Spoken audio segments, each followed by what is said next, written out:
ഇല്ല, നിങ്ങളുടെ ജോലി കൊണ്ടുപോകില്ല. ഞാൻ ഈ വീഡിയോയിൽ പറയുന്ന ഏരിയയിലാണ് നിങ്ങളുടെ ജോലിയെങ്കിൽ നിങ്ങളുടെ ജോലി കൊണ്ടുപോകില്ല. IMFിൻ്റെ പുതിയ റിപ്പോർട്ട് അനുസരിച്ച് UK, US പോലത്തെ ഡെവലപ്ഡ് കൺട്രീസിലെ 60-70% ജോബിനെ അഫക്റ്റ് ചെയ്യുമ്പോൾ ഇന്ത്യയിൽ വെറും 26% ജോബ്സിനെ മാത്രമേ അഫക്റ്റ് ചെയ്യുന്നുള്ളൂ. നിങ്ങൾ ഈ വീഡിയോ ക്ലിക്ക് ചെയ്തെങ്കിൽ നിങ്ങൾക്ക് ഇതുപോലത്തെ ഉത്തരം കിട്ടാത്ത കുറേ ചോദ്യങ്ങളാണ്. ഏതൊക്കെ ടൈപ്പ് ജോലിയാണ് കൊണ്ടുപോകാൻ പോകുന്നത്, ഏത് ജോലിയൊക്കെ ആയിരിക്കും സേഫ്, ഇപ്പോൾ നിങ്ങൾ പഠിച്ചുകൊണ്ടിരിക്കുകയാണെങ്കിൽ അടുത്ത ഏത് ഫീൽഡിൽ നോക്കുന്നതായിരിക്കും നല്ലത്. ഇതുപോലത്തെ എല്ലാ ചോദ്യത്തിനും നമ്മൾ ഈ വീഡിയോയിൽ നിന്ന് ഉത്തരം കണ്ടെത്തും. നമുക്ക് വീഡിയോയിലോട്ട് പോകാം. വേറെ അറിവിനോ ഈ റേസിൽ നമ്മൾ എവിടെയാണ്?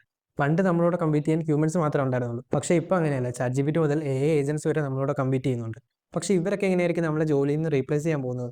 അതിന് നമ്മളിപ്പോൾ എവിടെയാണെന്ന് നോക്കാം. നമ്മളിപ്പോൾ ഏജൻറ്റിക് എറയിലാണ്. ChatGPT, ക്ലോഡ് പോലുള്ള ജനറേറ്റീവ് യുടെ കാലം കഴിഞ്ഞ് ഇപ്പോൾ നമ്മൾ ഏജൻറ്റിക് എറയിലേക്ക് കയറി.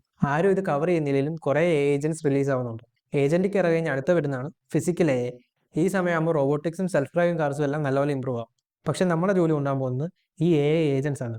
ഓക്കെ, എന്താണ് ഏജൻസ്?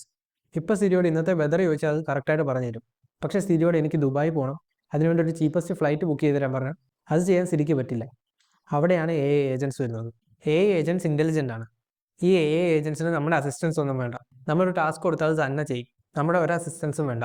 നമുക്കൊരു സിമ്പിൾ ഏജൻറ്റ് എങ്ങനെയാണ് വർക്ക് ചെയ്യുന്നത് നോക്കാം. നമ്മൾ ആദ്യം ഒരു ടാസ്ക് കൊടുക്കുകയാണ്. എനിക്ക് ദുബായിലേക്കുള്ള ചീപ്പസ്റ്റ് ഫ്ലൈറ്റ് ബുക്ക് ചെയ്യണം. ആദ്യമേ പ്ലാൻ ചെയ്യും എന്തൊക്കെ ടാസ്ക് ആണ് ചെയ്യേണ്ടത്. ആദ്യമേ ദുബായിലേക്കുള്ള ഫ്ലൈറ്റ് എല്ലാം കണ്ടുപിടിക്കുക, അതിന് ചീപ്പസ്റ്റ് കണ്ടുപിടിക്കുക, എന്നിട്ട് അത് ബുക്ക് ചെയ്യുക.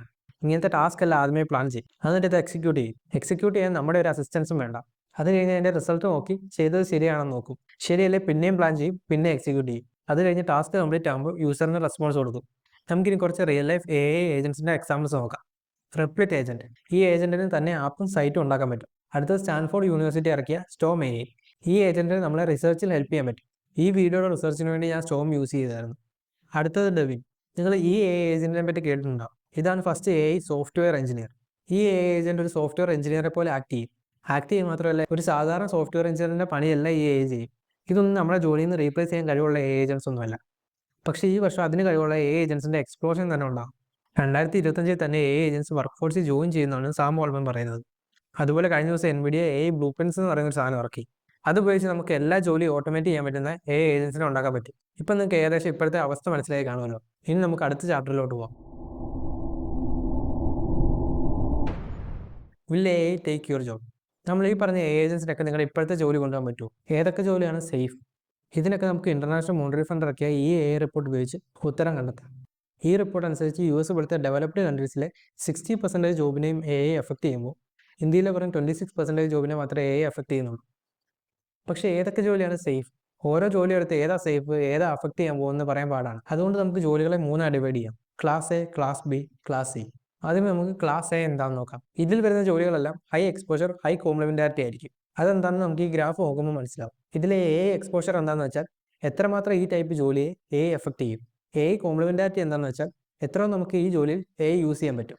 ക്ലാസ് A എന്ന് പറഞ്ഞാൽ ഹൈ എക്സ്പോഷറും ഹൈ കോംപ്ലിമെന്റാരിറ്റിയാണ്. പക്ഷേ ഈ ക്ലാസ് A ജോലികളെ റീപ്ലേസ് ചെയ്യാൻ സാധ്യത വളരെ കുറവാണ്.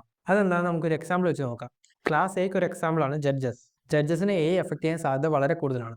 കാരണം ജഡ്ജസിനേക്കാളും സ്പീഡിൽ എല്ലാ ലീഗൽ സൈഡിലും നോക്കി ഒരു ഒപ്പീനിയൻ എടുക്കാൻ ഒരു മോഡലിന് പറ്റും. പക്ഷേ റിയലിസ്റ്റിക്കലി നമ്മളൊരു ജഡ്ജിന് പകരം ഒരു മോഡലിനെ വെക്കാൻ പോകുന്നില്ല. കാരണം ഇങ്ങനത്തെ കാര്യങ്ങളിൽ ഒരു ഡിസിഷൻ എടുക്കാൻ ഒരു മോഡലിനെ നമ്മൾ ട്രസ്റ്റ് ചെയ്യില്ല. ജഡ്ജസിനെ റീപ്ലേസ് ചെയ്യാൻ പോകുന്നില്ലാത്തതുകൊണ്ട് അവർക്ക് യൂസ് ചെയ്ത് അവരുടെ പ്രൊഡക്ടിവിറ്റി കൂട്ടാൻ പറ്റും. അതാണ് കോംപ്ലിമെന്റാരിറ്റി. ഇങ്ങനത്തെ ക്ലാസ് A ജോലികൾക്കെല്ലാം കോംപ്ലിമെന്റാരിറ്റി കൂടുതലായിരിക്കും.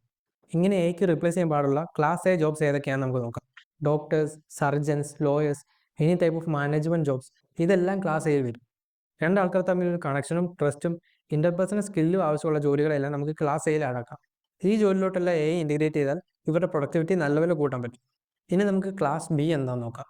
ക്ലാസ് B എന്ന് പറഞ്ഞാൽ ഹൈ എക്സ്പോഷർ, ലോ കോംപ്ലിമെന്റാരിറ്റി. എന്ന് വെച്ചാൽ ഒരു ഡേറ്റ എൻട്രി ജോബ് പോലെ ഈ ക്ലാസ്സിനെ അഫക്റ്റ് ചെയ്യാൻ സാധ്യത വളരെ കൂടുതലുമാണ്. കഴിഞ്ഞ ക്ലാസ് Aയിലെ പോലെ ട്രസ്റ്റിന്റെയും കണക്ഷന്റെയും പ്രശ്നം ഇവിടെ വരാത്തതുകൊണ്ട് ഈ ജോബിനെയൊക്കെ ഫുള്ളി റീപ്ലേസ് ചെയ്യാൻ പറ്റും. അതുകൊണ്ട് ക്ലാസ് B എന്ന് പറഞ്ഞാൽ കുറച്ച് ഡേഞ്ചർ സോണുള്ള ജോലികളാണ്. നമുക്ക് ക്ലാസ് B ജോബ്സിന്റെ കുറച്ച് എക്സാമ്പിൾസ് നോക്കാം. Tele marketer, clerical jobs, customer support, ഇതെല്ലാം ക്ലാസ് Bയിൽ വരും. അങ്ങനെ റെപ്പിറ്റേറ്റീവ് ടാസ്ക് വരുന്ന ജോലികളും ക്ലാസ് Aയിലെ പോലെ ടെസ്റ്റ് വേണ്ടാത്ത ജോലികളും ക്ലാസ് Bയിൽ വരും. ഇനി നമുക്ക് ക്ലാസ് C നോക്കാം. ക്ലാസ് C എന്ന് പറഞ്ഞാൽ ലോ എക്സ്പോഷർ. ഈ ക്ലാസ്സിനെ അഫക്റ്റ് ചെയ്യാൻ സാധ്യത വളരെ കുറവാണ്. എല്ലാ ടൈപ്പ് ഫിസിക്കൽ ജോബ്സും ഈ ക്ലാസ്സിൽ വരും.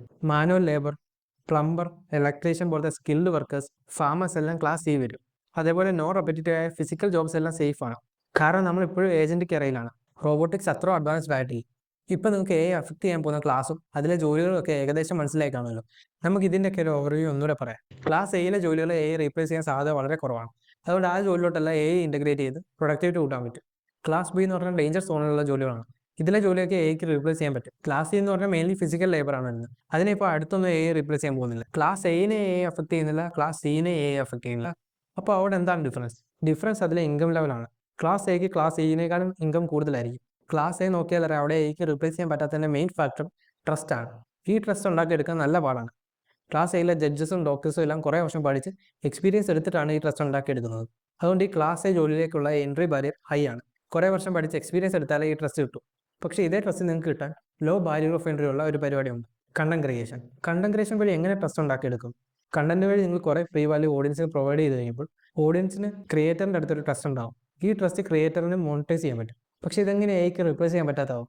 എങ്ങനെ ഈ ട്രസ്റ്റ് മോണിറ്റൈസ് ചെയ്യും? രണ്ടിനും ഉത്തരം ഒന്നാണ് കമ്മ്യൂണിറ്റി. ഒരു കമ്മ്യൂണിറ്റി നടക്കുന്നത് റിയൽ ഹ്യൂമൻ ഇൻട്രാക്ഷൻസ് ആണ്. അതുകൊണ്ട് അത് എക്ക് റിപ്ലേസ് ചെയ്യാൻ പറ്റില്ല. ആദ്യം നിങ്ങളുടെ ലോയൽ ഫാൻസിനെ ഒരു കമ്മ്യൂണിറ്റിയിലേക്ക് മാറ്റുക. എന്നിട്ട് ഈ ലോയൽ കമ്മ്യൂണിറ്റിയിലോട്ട് അവർക്ക് വാല്യബിളായ പ്രൊഡക്റ്റോ സർവീസോ നിങ്ങൾക്ക് ഈസിയായി സെല് ചെയ്യാൻ പറ്റും. നിങ്ങൾക്കൊരു കമ്മ്യൂണിറ്റി എങ്ങനെ ഗ്രോ ചെയ്യണം, എങ്ങനെ മോണിറ്റൈസ് ചെയ്യണം എന്നൊക്കെ കൂടുതൽ അറിയണമെങ്കിൽ ഞങ്ങളുടെ ക്രിയേറ്റർ അക്കാഡമിയിൽ ജോയിൻ ചെയ്താൽ മതി.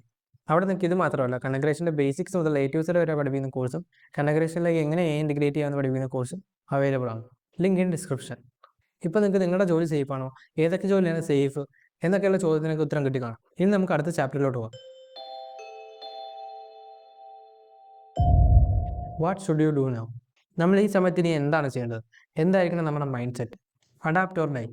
ഹിസ്റ്ററി നോക്കിയാൽ നമുക്ക് മനസ്സിലാവും ഇതുപോലത്തെ ഓരോ റവല്യൂഷനും അഡാപ്റ്റ് ചെയ്തിട്ട് മാത്രമേ സർവൈവ് കിട്ടുള്ളൂ. പണ്ട് ഇന്ത്യയിൽ ഏറ്റവും കൂടുതൽ സെല് ചെയ്തുകൊണ്ടിരുന്ന ഫോൺ നോക്കിയല്ലായിരുന്നു. പക്ഷേ 2007 ഐഫോൺ റിലീസായി സ്മാർട്ട് ഫോൺ റവല്യൂഷൻ സ്റ്റാർട്ട് ചെയ്തു. എന്നിട്ട് നോക്കിയ അഡാപ്റ്റ് ചെയ്തില്ല. ആ സമയത്ത് സാംസങ് പോലുള്ള കമ്പനീസ് അഡ്വാൻറ്റേജ് എടുത്ത് അഡാപ്റ്റായി. അഡാപ്റ്റ് ചെയ്യാതിരുന്ന നോക്കിയ ഇപ്പോൾ ഫെയിലായി, ചെയ്ത് സാംസങ് മെയിനായി. ഈ സ്മാർട്ട് ഫോൺ റവല്യൂഷനേക്കാളും വലുതാണ് ഈ AI റവല്യൂഷൻ. ഇതിൽ എൻ്റെ ജോബ് മാർക്കറ്റും ചേഞ്ച് ആവും. അതനുസരിച്ച് നമ്മളും ചേഞ്ച് ചെയ്ത് അഡാപ്റ്റ് ആയാലേ സർവൈവ് ചെയ്യാൻ പാടായിരിക്കും. എന്തും പഠിക്കാനുള്ള മൈൻഡ് സെറ്റാണ് നമുക്ക് വേണ്ടത്. ഓക്കെ, ഇനി നമുക്ക് ഈ സമയത്ത് എന്ത് ചെയ്യാൻ പറ്റുമെന്ന് നോക്കാം. ഓരോ ജോലി എടുത്ത് അവരെന്ത് ചെയ്യണമെന്ന് പറയാൻ പറ്റില്ല. അതുകൊണ്ട് നമുക്ക് 4 കാറ്റഗറി ഉണ്ടാക്കാം. Young graduate, entrepreneur, office worker, physical job. നിങ്ങളിപ്പോൾ ഒരു യങ് ഗ്രാജുവേറ്റ് ആണ്, നിങ്ങൾക്ക് ക്ലാസ് എ ജോബ്സ് ടാർഗറ്റ് ചെയ്യും. ഈ ജോബ്സിനെ റീപ്ലേസ് ചെയ്യാൻ എക്ക് പാടാണ്. ഇപ്പോൾ നിങ്ങളൊരു ഓണ്ടർപ്രണർ ആണെങ്കിൽ ബിക്കം AI ഫസ്റ്റ്. നിങ്ങളുടെ പ്രൊഡക്റ്റിലോട്ടോ സർവീസിലോട്ടോ AI ഇൻറ്റഗ്രേറ്റ് ചെയ്യുക. നിങ്ങളുടെ എംപ്ലോയീസെ കൊണ്ട് അവരുടെ വർക്കിലേക്ക് AI യൂസ് ചെയ്യിപ്പിക്കുക. അങ്ങനെ അവരുടെ പ്രൊഡക്ടിവിറ്റി കൂടുകയും ചെയ്യും, നിങ്ങൾക്ക് ബെറ്റർ ഔട്ട്പുട്ട് കിട്ടുകയും ചെയ്യും.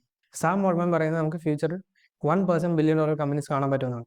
എന്ന് വെച്ചാൽ ഒരു ഫൗണ്ടറും ബാക്കി ഫുൾ AI ഏജൻസും. AI ഫസ്റ്റ് ആയുള്ള ബെനിഫിറ്റ് എന്താണെന്ന് വെച്ചാൽ നിങ്ങൾക്കും ഫ്യൂച്ചറിൽ അതുപോലെ $1 ബില്യൺ കമ്പനീസ് ഉണ്ടാക്കാൻ പറ്റും. ഇപ്പോൾ നിങ്ങളൊരു ഓഫീസ് വർക്കറാണ്, നിങ്ങൾക്കൊരു ക്ലാസ് എ ജോബാണുള്ളത് എങ്കിൽ നിങ്ങൾ ഉറപ്പായും നിങ്ങളുടെ വർക്കിലേക്ക് AI ഇൻറ്റഗ്രേറ്റ് ചെയ്യുക. അത് നിങ്ങളുടെ പ്രൊഡക്ടിവിറ്റി ഉറപ്പായും കൂട്ടും. പക്ഷേ നിങ്ങൾക്ക് ക്ലാസ് ബി ജോബാണെങ്കിൽ നിങ്ങൾ കുറച്ച് ഡേഞ്ചർ സോണിലാണ്. നിങ്ങൾ ഇപ്പോഴും ഒരു കരിയർ ഷിഫ്റ്റിന് വേണ്ടി നോക്കുന്നതായിരിക്കും നല്ലത്. ഓക്കെ, ഇനി നിങ്ങൾക്ക് ഫിസിക്കൽ ജോബാണ്. റെപ്പറ്റീവ് അല്ലാത്ത ഫിസിക്കൽ ജോബ്സ് ആണെങ്കിൽ നിങ്ങൾ വറി ചെയ്യേണ്ട കാര്യമില്ല. കാരണം നമ്മൾ ഇപ്പോഴും ഏജൻറ്റ് കെയറിലാണ്. റോബോട്ടിക്സ് അത്രയും ഡെവലപ്ഡ് ആയിട്ടില്ല. ഇപ്പോൾ നിങ്ങൾക്ക് ഏതൊക്കെ ജോലിയാണ് AI റീപ്ലേസ് ചെയ്യാൻ പോകുന്നത്, ഏതൊക്കെ ജോലിയാണ് സേഫ്, എന്താണ് ഇപ്പോൾ ചെയ്യേണ്ടത് എന്നതിനെപ്പറ്റി കുറച്ചേലും ഐഡിയ കിട്ടി കാണും. ഇതുപോലെ എൻ്റെ ഒരു ജോബ് മാർക്കറ്റ് ചേഞ്ച് ചെയ്ത റെവല്യൂഷൻസ് പണ്ടും വന്നിട്ടുണ്ട്. അന്ന് ആൾക്കാർ അതിനനുസരിച്ച് അഡാപ്റ്റ് ചെയ്തു, സർവൈവ് ചെയ്തു. ഈ AI റെവല്യൂഷന് അടുത്ത 5-10 വർഷത്തിൽ എന്താണ് സംഭവിക്കാൻ പോകുന്നതെന്ന് കറക്റ്റായി ആർക്കും പ്രെഡിക്റ്റ് ചെയ്യാൻ പറ്റില്ല. നമുക്ക് ചെയ്യാൻ പറ്റുന്ന എപ്പോഴും ഒരു പോസിറ്റീവ് ലേണിംഗ് മൈൻഡ് സെറ്റ് ഉണ്ടാകുക, അഡാപ്റ്റ് ആവുക. ഈ വീഡിയോയിൽ നിങ്ങൾക്ക് എന്തെങ്കിലും വാല്യൂ കിട്ടിയെങ്കിൽ പ്ലീസ് ലൈക്ക് ആൻഡ് സബ്സ്ക്രൈബ്. നിങ്ങൾക്ക് എങ്ങനെ ഒരു AI ഇൻഫ്ലുവൻസർ ഉണ്ടാക്കണമെന്ന് പഠിക്കണേ ഈ വീഡിയോ കണ്ടാൽ മതി. അപ്പോൾ ബൈ.